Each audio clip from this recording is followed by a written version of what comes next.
Salut à toi, j'espère que tu vas bien. On se retrouve dans ce nouvel épisode dans lequel on va parler du breaker. En effet, dans les vidéos précédentes, on est d'abord passé par des rapides vidéos d'introduction. Une fois vidéo d'introduction faite, qu'est-ce qu'on a fait? On a commencé à parler de la structure, d'accord? On a vu la structure, voilà quelles étaient les différentes structures, quels étaient les pièges qu'on pouvait retrouver dans la structure, comment les éviter. Je vous ai montré quelques cas pratiques et dans le Telegram qui se trouve dans la bio, je vais vous envoyer quelques exercices afin que vous puissiez vous exercer sur la structure. Ok? Maintenant, dans ce nouvel épisode, on va changer de thème, c'est-à-dire qu'à partir de maintenant, on va plus être dans la structure qui est le point 1, on va introduire les différents concepts qu'on va utiliser pour lire le marché. Ok? Et aujourd'hui, on va commencer avec le premier, qui est globalement le plus facile, c'est le breaker block. Ok? Le breaker block, c'est quoi? C'est tout simplement comme l'order block, un point d'intérêt.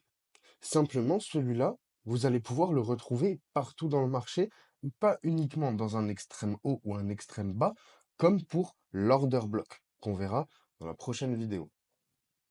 Maintenant, donc, on va se retrouver directement sur le graphique et sur le cours du prix actuel, je vais vous montrer justement ce que je veux dire par breaker et ce que ça représente. Déjà, dans un schéma théorique, le breaker, en fait, c'est le dernier point de baisse avant l'impulsion précédente. Ok? Donc, si par exemple, on a un mouvement impulsif comme on peut le voir à l'écran, d'accord? Le breaker en représentation, ici, sera le léger mouvement de baisse. Petit point de détail, on rentre tout de suite dans les choses importantes. Prenez bien note des détails que je vous dis parce que ça va vous apprendre à les utiliser. Donc, premier détail, c'est un petit peu comme l'arrêt et un petit peu comme pour la structure, d'accord?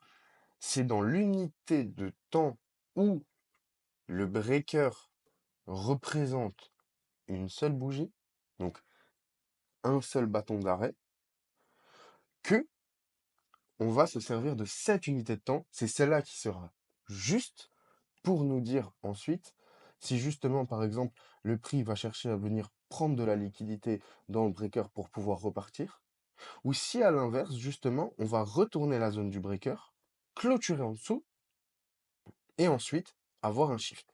Et en réalité, on en revient là un petit peu à la même chose que la lecture de la structure, c'est que pour beaucoup, c'est erroné, puisqu'ici, ils mettraient déjà, on va dire, un changement de liquidité, alors que ce changement de liquidité n'a lieu et uniquement lieu seulement si on a une clôture du corps ici, sous le breaker. D'accord? Donc maintenant, on va aller voir ça en direct. On va juste aller un petit peu plus dans le passé quand on a un marché plus calme et plus normal. D'accord? Donc ici, l'idée, c'est simplement de comprendre. Donc là, par exemple, je vais vous montrer la lecture à partir d'ici et on va le détailler directement. C'est un concept qui est très très simple.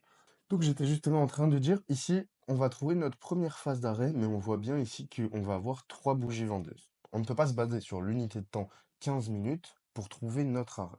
Donc ici, qu'est-ce qu'on va faire? On va simplement remonter en unité de temps. 30 minutes, on a toujours deux bougies. On va remonter en 1 heure. En 1 heure, on a toujours deux bougies. On va aller voir en 2.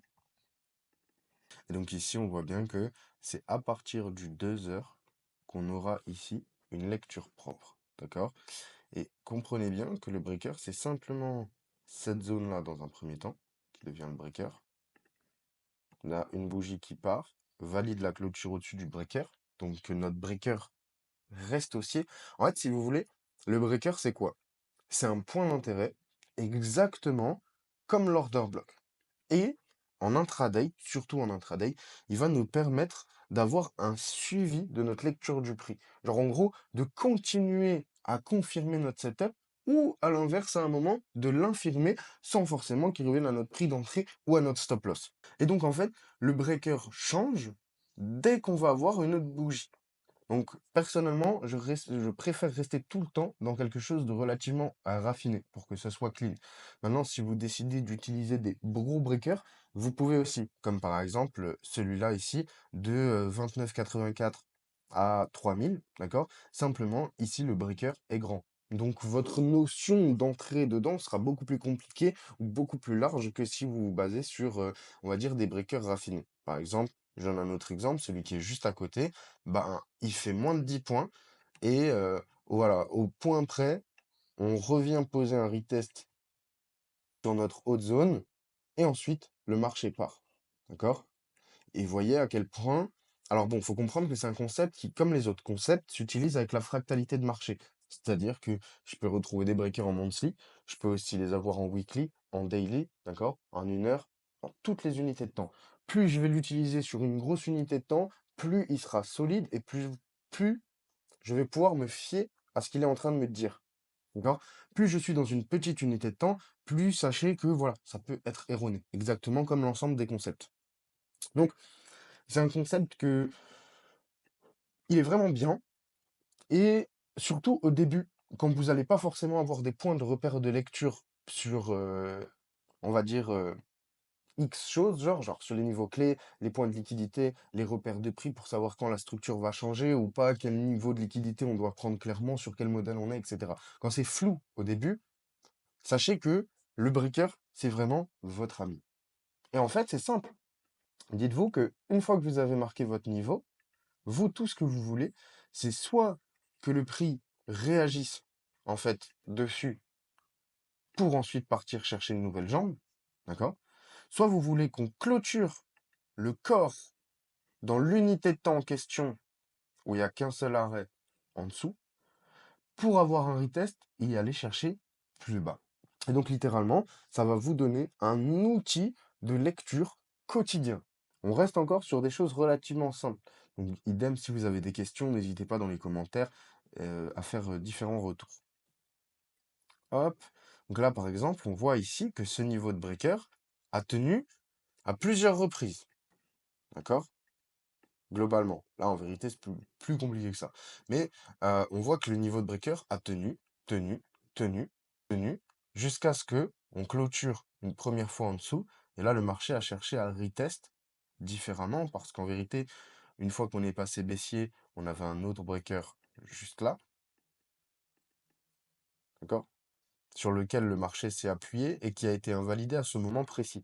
Là, si on lit juste avec les breakers, ok? Et un conseil que je vais vous donner directement dans l'épisode 1, parce que je vous apprendrai à les utiliser différemment, effectivement, on aurait pu trouver un breaker ici. Effectivement, on a aussi un breaker qui va être juste là.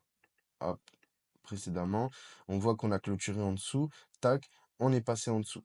Mais on pourrait aussi se dire qu'on avait un breaker juste là, d'accord? Qui est aussi la représentation d'une seule bougie au milieu du marché, en vente, avant que le marché ne reparte à l'achat. On clôture au-dessus, on vient retest et on passe au-dessus.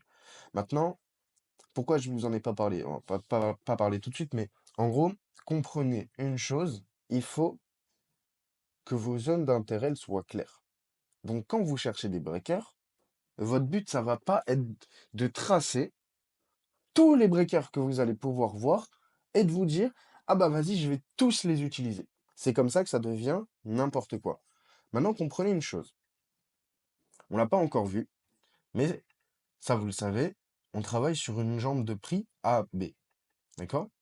Dans cette jambe de prix, on va avoir ce qu'on appelle des zones d'intérêt. Donc, des zones sur lesquelles les acheteurs, par exemple, pour continuer à acheter, vont être intéressés d'intervenir. On appelle ça des zones d'intérêt. Ces zones d'intérêt sont déterminées par les concepts que je suis en train de vous partager. À l'heure actuelle, c'est le breaker. On a aussi l'imbalance, d'accord? On a l'order block. Il y a quelques petits concepts comme ça que vous devez connaître et qu'on va introduire sur notre graphique pour pouvoir le lire. Maintenant, du coup, comprenez une chose, c'est que sur cette jambe de prix, il y a différentes zones qui vont nous intéresser d'acheter ou pas. Et c'est dans cette zone dans laquelle on va être intéressé d'acheter ou pas, et ce que je vous dis, ça fonctionne dans ce sens, mais ça fonctionne aussi dans le sens inverse. C'est-à-dire, si maintenant on cherche des ventes, ok, eh bien, ils vont se retrouver sur des niveaux de clés précis.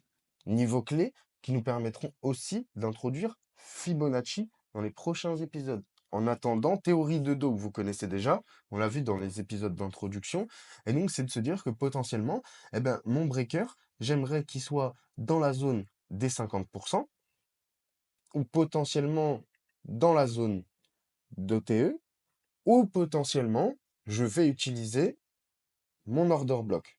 D'accord? Et dites-vous que c'est toujours pareil. Dès qu'on a une jambe de prix, on a des niveaux de retracement, et sur certains niveaux de retracement, on va attendre une confirmation pour pouvoir rentrer en position. Donc je m'explique. Par exemple, ici, le marché se met à capituler et d'un coup, le marché se met à retracer. Ok. Par exemple, là, il chute directement, brutalement comme ça. C'était une zone d'intérêt, elle n'a pas été intéressée. On ne s'est pas posé la question, on n'a pas cherché à rentrer, on est passé en dessous. Tac, le marché cherche à aller sur un niveau supérieur et tout. Et là, d'un coup, il nous fait un arrêt. Au final, il le capitule. Merde. Et le marché se met à repartir directement. D'accord? À ce moment-là, c'est cette zone d'intérêt qui a pricé. Puis celle-là, vous vous rendrez compte qu'elle deviendra intéressante aussi ensuite. C'est-à-dire que mécaniquement, c'est fort probable que ce soit une zone sur laquelle on vienne faire un retest ou une réaccumulation en petite unité de temps pour ensuite aller chercher à distribuer complètement. Mais bref, la zone qui a win, c'est celle-là. Et ça, vous ne pouvez pas l'anticiper. Donc nous, notre objectif, c'est quoi? C'est de lire les zones d'intérêt, d'accord? Premier point. Et deuxième point, ça va être de chercher une confirmation dans ces zones d'intérêt pour avoir une continuation C, D de notre mouvement initial A, B. Je vous avais dit, on rentre dans le concret, hein. Donc là, on est vraiment en train de comprendre théoriquement. Je vous introduis des nouveaux concepts et on voit comment on l'amène sur le graphique, comment on le lit. D'ailleurs, sachez les amis que pour tout ce qu'on est en train de voir, je ne peux pas vous mettre les exercices directement dans la bio de YouTube.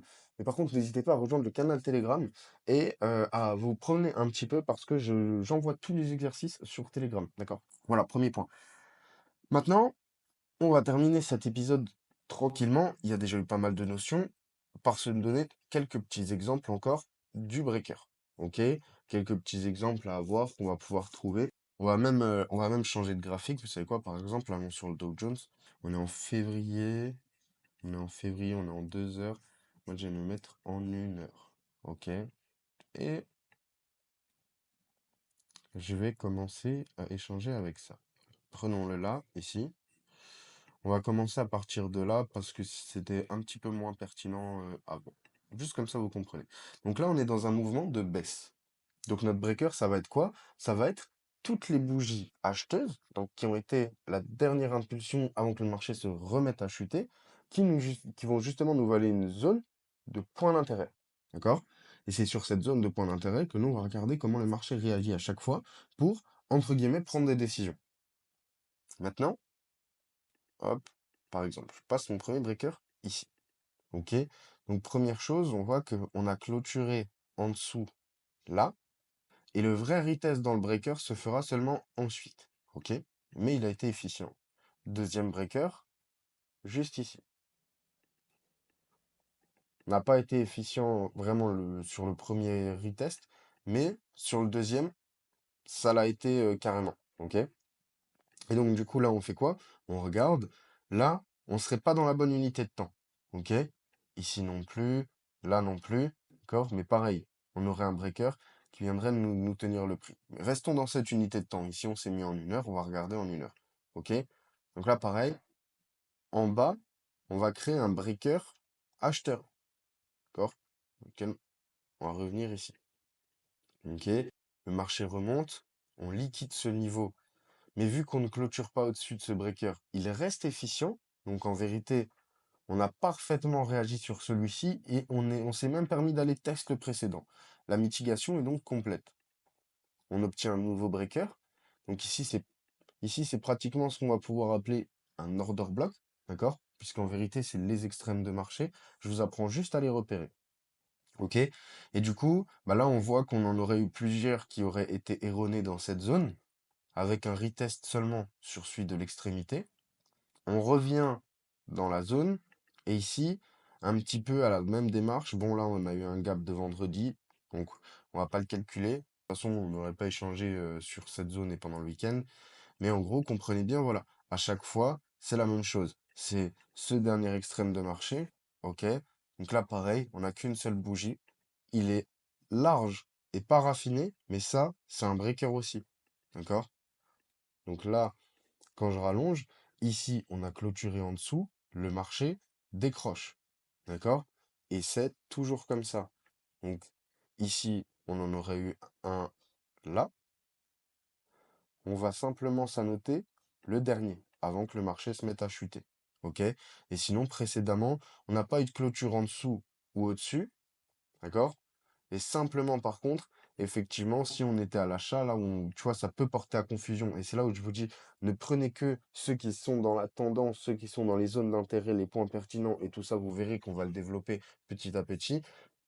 Faut pas oublier que c'est vraiment important parce que par exemple, tu le prends ici, bah, en fait, tu aurais pu juste rentrer à l'achat sur Smooth. Après, rien n'empêche, hein. Je veux dire, tu vois que ton setup s'est fait invalider, qu'on a clôturé en dessous du précédent, et il est toujours temps de prendre la vente, rien n'est jamais trop tard. Mais en termes de lecture, quand tu vas vouloir te mettre contre le flow ou quand tu vas vouloir tous les prendre et pas être sélectif dans quels sont les points d'intérêt qui vont être dans justement les zones d'intérêt. Par exemple, je te dis une bêtise, mais du coup, pourquoi, hop, je marque l'extrême haut et je marque l'extrême bas. Et petite question bête sur ce H1, pourquoi la zone ici, et après on va s'arrêter là-dessus pour cet épisode, pourquoi la zone ici, on va dire en cherchant des breakers, etc., est beaucoup plus pertinente en termes de zone d'intérêt que de les rechercher ici. Bah, je vous l'ai marqué précédemment, puisque sur les extrêmes de marché de la structure H1, ici, on est au milieu de nulle part. Ça ne veut pas dire que toutes les informations sont fausses, ça veut juste dire que je suis au milieu d'une bougie, je ne suis pas dans un extrême de marché, je ne suis pas dans une zone d'intérêt de plus grosse unité de temps, je suis nulle part. Alors qu'ici, eh bien, on vient de liquider les derniers vendeurs, le dernier arrêt des vendeurs, on retourne dans une imbalance d'une plus grosse unité de temps. En vérité, en fait, si on se rendrait compte que ici on arrive dans l'intérêt d'un setup qui concerne des unités de temps beaucoup plus hautes, donc ici, le setup devient sérieux. Et ça se voit directement, puisque contrairement à ici, où le marché n'a rien donné de concret, ici, le marché s'est mis à drop. OK? Beaucoup de notions ont été vues dans cette vidéo. J'essaye d'aller vite, mais en même temps d'apporter le plus de choses possible pour que ça reste pertinent pour ceux qui ont déjà des connaissances, mais de sorte à ce que, comme je vous ai dit, tout le monde puisse suivre. Concept relativement simple, mais comme à chaque fois, prenez vraiment une feuille quand je vous explique les choses, parce que même si vous avez l'impression qu'on va vite, je vous donne les règles, d'accord? Je vous donne le oui c'est juste, non c'est faux. Typiquement, le breaker ne représente qu'une seule bougie. Donc si tu arrives et que tu en vois trois, il n'y a pas de breaker, ou en tout cas, tu n'es pas dans la bonne unité de temps. Tu vois ce que je veux dire? Et du coup, quand tu es dans la bonne unité de temps, il va te falloir une clôture dans celle-ci, au-dessus ou en dessous, pour pouvoir justement aller vers un niveau supérieur ou aller vers un niveau inférieur en fonction de ce qui sera programmé. J'espère que cette vidéo vous a plu. Si il y a des incompréhensions ou des petites choses qui sont pas encore claires, n'hésitez pas à me le dire dans les commentaires, d'accord? Je pourrais aussi adapter les vidéos et en faire plus sur certains concepts qui peuvent être mal compris et un peu moins sur d'autres concepts qui vont être compris beaucoup plus facilement. Ok? J'espère que ça vous a plu. On se retrouve demain pour un nouvel épisode. Je vous souhaite une excellente journée. Ciao, bye bye.